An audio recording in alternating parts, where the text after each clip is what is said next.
Summer holidays வந்தாச்சு, நம்ம GT Holidays வந்தாச்சு. GT Holidays, South India's #1 travel brand.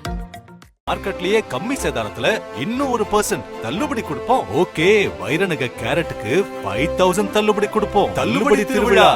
என்னமோ வயசுக்கு வந்தோன்னு குச்சில இருந்த புள்ள தூக்கிட்டு போய் அப்படி சோளக்காட்டுல வச்சு குண்டு கட்டா கற்பழிச்சு விட்ட மாதிரி கதறிட்டு இருக்கு எல்லாரும்.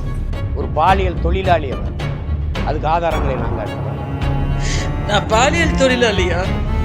பாலியல் தொழிலாளியாடா? நாம் தமிழர் கட்சியின் தலைமை ஒருங்கிணைப்பாளராக இருக்கும் சீமான் தன்னை திருமணம் செய்து கொள்வதாக கூறி ஏமாற்றியதாக அவர் மீது நடிகை விஜயலட்சுமி புகார் அளித்திருந்தார். அதன் பிறகு அவரே இந்த வழக்கை வாபஸ் பெற்றுக் கொண்டார். இருப்பினும் விஜயலட்சுமி கொடுத்த புகாரின் அடிப்படையில் இந்திய தண்டனை சட்டம் 376வது பிரிவின் படி வழக்கு பதிவு செய்துள்ளதாக காவல்துறை தரப்பில் தெரிவிக்கப்பட்டது. இதற்கிடையில் இந்த வழக்கை ரத்து செய்ய வேண்டும் என சீமான் தரப்பில் உயர்நீதிமன்றத்தில் மனு தாக்கல் செய்யப்பட்டது. இந்த மனு மீதான விசாரணை கடந்த 17ஆம் தேதி நீதிபதி இளந்தரையன் முன்பு நடைபெற்றது. இருதரப்பு வாதங்களை கேட்ட நீதிபதி இந்த வழக்கை 12 வாரங்களில் முடிக்க வேண்டும் என தீர்ப்பளித்தார்.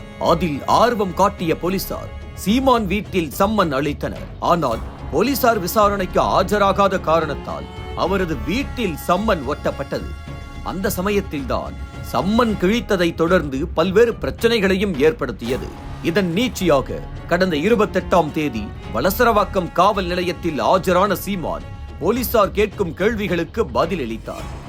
இது ஒருபுறம் இருக்க, தமிழக அரசியலில் சீமானின் பேச்சுகள் பல நேரங்களில் சர்ச்சைகளை ஏற்படுத்துவதாகவே உள்ளது. தலைவர்களை பற்றி அவதூறு பேச்சுகள், பெண்களை பற்றி ஆபாச பேச்சுகள் என அவரது பேச்சுகள் தொடர்ந்து கண்டனத்துக்குள்ளாகி வருகின்றன. இது என்ன, இது பாலியல் வழக்கு? பாலியல் வழக்கு யாரு? முதல்ல அந்த கும்பலை யாரு? சொல்லிட்டா அது குற்றமாயிருமா? 1000 பேர் 1000 சொல்ல விசாரிக்கணும்ல.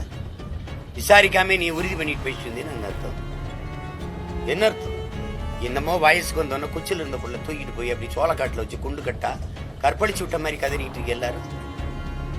என்ன உங்க மனநிலை என்ன? யோ, இதே சீமான்யா ஒரு சாதாரண இயக்குனர், அவருக்கு ஒன்றும் மதிப்பு இல்லை, படங்களும் இல்லை, வீட்டில் இருக்கிறேன், இந்த மாதிரி வழக்கு நீ எடுத்து பேசுவியா? நீ ஒரு முழு அதிகாரம் சேர்ந்து இதுக்கு சுத்திரிய. ஏன்னா என்னை பார்த்து நீ நடுங்கிட்ட. இந்த சூழ்நிலையில் உயர்நீதிமன்றத்தின் தீர்ப்பை எதிர்த்து இந்த வழக்கு விசாரணைக்கு தடை விதிக்க வேண்டும் என உச்சநீதிமன்றத்தில் சீமான் தரப்பில் மேல்முறையீடு செய்யப்பட்டது.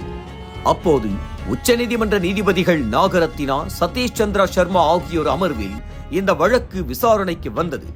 சீமான் தரப்பில் ஆஜரான வழக்கறிஞர் இந்த வழக்கு முற்றிலுமாக அரசியல் உள்நோக்கம் கொண்டு தொடுக்கப்பட்டுள்ளது. சம்பந்தப்பட்ட நடிகை கொடுத்த புகாரை 3 முறை அவரே வாபஸ் வாங்கியுள்ளார். எனவே இந்த வழக்கு விசாரணைக்கு தடை விதிக்க வேண்டும் என உச்சநீதிமன்றம் வழங்கிய தீர்ப்புகளை சுட்டிக்காட்டி வாதிட்டார்.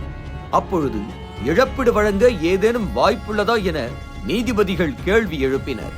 அதற்கு சீமான் தரப்பில் அதற்கான நடவடிக்கை எடுக்கப்பட்டு வருகிறது என தெரிவிக்கப்பட்டது. இந்த விவகாரத்தில் 2 மாதங்களுக்குள் இருவரும் பேசி சுமூக தீர்வு காண வேண்டும் என வலியுறுத்தியதோடு 2 மாதங்களுக்கு இந்த விவகாரம் தொடர்பான விசாரணையை தள்ளி வைக்கிறோம், சீமான் மீதான விசாரணைக்கு இடைக்கால தடை விதிக்கிறோம், தமிழக அரசும் இது குறித்து பதிலளிக்க வேண்டும் என நீதிபதிகள் உத்தரவிட்டனர். சொல்லணும்னு சொல்றாங்க, அவங்க எங்களை பார்த்து கேள்வி எழுப்புறாங்க. எல்லாம் மதிப்புமிக்க பெருமக்களா இருக்காங்க, நம்ம நேசிக்கிற மதிக்கிற பெருமக்களா இருக்கிறாங்க. திருப்பி நாங்கள் கேள்வி கேட்டால் ஏதாவது பதில் இருக்குமா? சொல்லுங்க, கண்ணியத்தோட விட்டோம். அதை தேவையில்லாமல் குறுக்க வரும்போது நீங்கள்லாம் பொறுப்புள்ள பதவியில் இருக்கிறீங்க, நாங்கள் ஏதாவது கேட்டால் கஷ்டப்படும், உங்கள் மனசு காயப்படும். அதனால் சரி, நீங்கள் பேசுகிறத அது என் தங்கைகள் சொல்லணும், என் கட்சியில் இருந்து சொல்லணும், நீங்கள் சொல்லக்கூடாது, அதை திமுக சொல்லக்கூடாது. புரியுதா? வேற ஏதாவது கேள்வி?